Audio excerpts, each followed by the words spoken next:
সফল সন্তানৰ পিতৃ-মাতৃৰ মাজত থকা ৭টা গুণ। শিশুৰ বৃদ্ধি আৰু ভৱিষ্যতৰ সফলতা বহুখিনি নিৰ্ভৰ কৰে পিতৃ-মাতৃৰ ওপৰত। আপুনি আপোনাৰ সন্তানক কেনেকৈ ডাঙৰ দীঘল কৰে সেয়া অতি গুৰুত্বপূৰ্ণ। সফলতাৰ কোনো নিৰ্দিষ্ট সংখ্যা নাই যদিও ব্যক্তিভেদে সফলতা বেলেগ বেলেগ হ'ব পাৰে। কোনোবাই ডাক্তৰ বা অভিযন্তা হিচাপে সফল হয়, আন কোনোবাই খেলা-ধূলা কৰে, কিন্তু সকলো সফল পিতৃ-মাতৃৰ কিছুমান বিশেষ গুণ আছে। এনে ৭টা সাধাৰণ বিষয়ৰ বিষয়ে জানো আহক। ১ নম্বৰ, শিশুক আত্মবিশ্বাসী কৰি তোলা। কোনো সন্তানে জন্মতে জ্ঞানী হৈ নাথাকে, বৰং জন্মৰ পিছত ক্ৰমান্বয়ে জ্ঞানী হৈ পৰে। অৰ্থাৎ শৈশৱত সকলো শিশুৰ বুদ্ধিমত্তা কম বেছি পৰিমাণে সমান।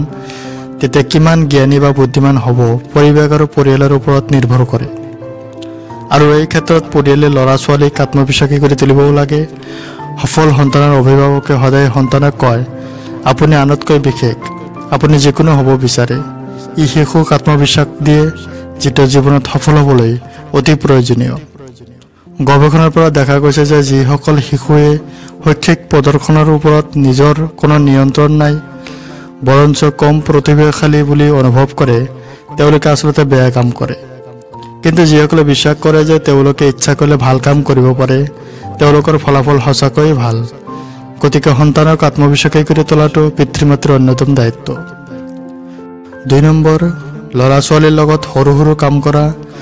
দুয়োটা শিশুকে শৈশৱতে কিছুমান কথা শিকাব লাগে, তেতিয়া তেওঁলোক কোনো কামক হেয় জ্ঞান নকৰিবলৈ ডাঙৰ হ'ব। আমেৰিকাৰ ষ্টেনফৰ্ড বিশ্ববিদ্যালয়ৰ প্ৰাক্তন শিক্ষয়িত্ৰী জুলি লিথকট হাইমছে এই সন্দৰ্ভত কিছু পৰামৰ্শ দিয়ে।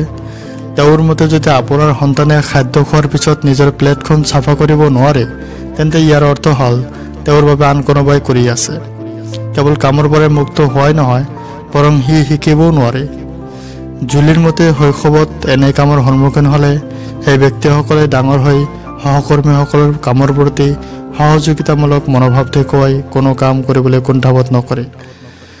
ল'ৰা-ছোৱালীক কাপোৰ ধোৱা, বিচনা চাফা কৰা, পঢ়া টেবুলখন পৰিপাটি কৰা আদি সৰু সৰু কামবোৰ কৰিলে বুজিব যে এয়াও জীৱনৰ এটা অংশ। ৩ নম্বৰ, সামাজিক দক্ষতা শিকোৱা। আমেৰিকাত শিশুৰ সামাজিক দক্ষতাৰ ওপৰত ২০ বছৰীয়া এক অধ্যয়ন কৰা হৈছে। দেশৰ পেনচিলভেনিয়া ষ্টেট ইউনিভাৰ্চিটি আৰু ডিউক ইউনিভাৰ্চিটিৰ গৱেষকসকলে কিণ্ডাৰগাৰ্টেনৰ পৰা ২৫ বছৰ বয়সলৈ ৭০০ৰো অধিক ছাত্ৰ-ছাত্ৰীৰ ওপৰত এই অধ্যয়ন চলাইছে। ২০ বছৰীয়া গৱেষণাৰ অন্তত সমনীয়াৰ লগত সহযোগিতা কৰা, তেওঁলোকৰ অনুভৱ বুজি পোৱা বা নিজৰ সমস্যা নিজে সমাধান কৰা শিশুৱে উচ্চ নম্বৰ লাভ কৰাৰ সম্ভাৱনা বেছি। এনে শিশু ডাঙৰ হৈ ২৫ বছৰ বয়সত পূৰ্ণকালীন কাম কৰি জীৱনত অধিক সফল হয়। ৪ নম্বৰ, শিশুৰ সৈতে বন্ধুত্ব কৰি তোলা। ল'ৰা-ছোৱালী স্কুলত প্ৰৱেশ কৰাৰ লগে লগে বন্ধু-বান্ধৱীয়ে ক্ৰমান্বয়ে তেওঁলোকৰ জীৱনলৈ আহে। বন্ধু-বান্ধৱীৰ জীৱনত অতি গুৰুত্বপূৰ্ণ, কিন্তু বন্ধু বাছনি কৰাৰ ক্ষেত্ৰতো সচেতন হোৱাটো জৰুৰী। যদি এই বয়সত পিতৃ-মাতৃয়ে সন্তানৰ লগত বন্ধুত্ব কৰিব পাৰে, তেন্তে শিশুটিৰ বিফলতাৰ আশংকা কমি যায়। ২০১৪ চনত ২৪৩টা শিশুৰ ওপৰত এক সমীক্ষা কৰা হৈছিল। দেখা গৈছে যে দৰিদ্ৰতাত জন্ম লোৱা শিশুৰ পিতৃ-মাতৃৰ লগত ভাল বন্ধুত্ব আছে, উচ্চ শিক্ষাত আনতকৈ আগবাঢ়ি থাকে, প্ৰতিষ্ঠানিক ফলাফলো তেওঁলোকৰ বাবে ভাল। আচলতে যিকোনো ব্যক্তিয়ে কেতিয়াবা বিপদত পৰিব পাৰে, তেনেহ'লে কাষতে পিতৃ-মাতৃক বিচাৰি পালে সমস্যাবোৰ অতিক্ৰম কৰাটো সহজ হৈ পৰে। কিন্তু ইয়াৰ বাবে পিতৃ-মাতৃ সন্তানৰ প্ৰথম বন্ধু হোৱা উচিত। ৫ নম্বৰ, শিশুটিক কৌতূহলী কৰি তোলক। শিশুসকল স্বাভাৱিকতে কৌতূহলী, মনত বহুতো প্ৰশ্ন থাকে। ডাঙৰ হৈ মনত বহু প্ৰশ্ন উত্থাপন হয়, কি, কিয় হয়, কেনেকৈ হয়। কিন্তু বিচলিত হোৱাৰ পৰিৱৰ্তে অভিভাৱকসকলে সম্ভাৱ্য উত্তৰ দিব লাগে। শিশুৰ মাজত অনুসন্ধিৎসুতা গঢ়ি লৈ উঠিব লাগে। মনোবিজ্ঞানীসকলৰ মতে কেতিয়াবা শিশুৰ পৰা প্ৰশ্নৰ প্ৰত্যক্ষ উত্তৰ নিদিয়াকৈ তেওঁলোকৰ মতামত বিচৰা উচিত। আপোনাৰ সন্তানে জানিব বিচৰাৰ দৰে আকাশখন কিয় নীলা? এই প্ৰশ্নৰ পোনপটীয়া উত্তৰ দিয়াৰ পৰিৱৰ্তে তেওঁৰ মতামত সুধিব। ই ২টা কাম কৰিব। ১, উত্তৰটো নিজেই ভাবিবলৈ চেষ্টা কৰক। ২, শিশুটিয়ে অনুভৱ কৰিব যে আপুনি তেওঁক গুৰুত্ব দিছে, যাৰ ফলত তেওঁৰ আত্মবিশ্বাস বৃদ্ধি পাব। ৬ নম্বৰ, ক্ৰমত ৰাখক। শিশু বাঢ়ি অহাৰ লগে লগে অনুশাসন বজাই ৰখাটো অতি প্ৰয়োজনীয়। শৈশৱত নিয়ন্ত্ৰণ কৰিব নোৱাৰিলে প্ৰাপ্তবয়স্ক অৱস্থাতো নোৱাৰিব। কেতিয়া হাৰ পাব, কেতিয়া কোন সময়ত খাব, দুপৰীয়া খেলপথাৰত খেলি কেতিয়া আহিব, এই ধৰণৰ অনুশাসন বা সময় বয়োজ্যেষ্ঠসকলে নিৰ্ধাৰণ কৰিব লাগে।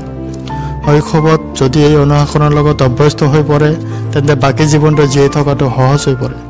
7 নম্বৰ, পাঠ্যক্ৰমৰ বাহিৰৰ কামত অংশগ্ৰহণ কৰা। সফল সন্তানৰ পিতৃ মাতৃৰ লগত কথা পাতিলে বুজিব যে তেওঁলোকে নিজৰ সন্তানক কেৱল আনুষ্ঠানিক শিক্ষাৰ মাজতে আবদ্ধ কৰি ৰখা নাই। প্ৰতিটো শিশুৰ কিবা নহয় কিবা প্ৰতিভা বা গুণ থাকে। কোনোবাই ভালকৈ গান গায়, কোনোবাই ভালকৈ ফুটবল খেলে, কোনোবাই অংকত বহুত ভাল। আনুষ্ঠানিক শিক্ষাৰ উপৰিও তেওঁৰ পচন্দৰ বিষয়ে শিকিবলৈ সহায় কৰক। দেশত এতিয়া বহু অলিম্পিয়াড অনুষ্ঠিত হয়, তেওঁলোকক অংশগ্ৰহণ কৰিবলৈ দিয়ক। প্ৰতিযোগিতাত সকলোৱে পুৰস্কাৰ নাপায় যদিও অভিজ্ঞতা অমূল্য। শিশুক কম বয়সতে গণিতৰ প্ৰতি আগ্ৰহী কৰি তুলিব পাৰে। গণিতৰ দক্ষতাত আগবাঢ়ি যোৱাসকলে ভৱিষ্যতে সফল হোৱাৰ সম্ভাৱনা বেছি। 2007 চনত আমেৰিকা, কানাডা আৰু ইংলেণ্ডৰ প্ৰায় 35,000 ছাত্ৰ ছাত্ৰীৰ ওপৰত এক অধ্যয়ন কৰা হৈছিল। দেখা গৈছে যে গাণিতিক দক্ষতা যিমানেই ভাল সিমানেই সমস্যাৰ সমাধানত সফল হয়।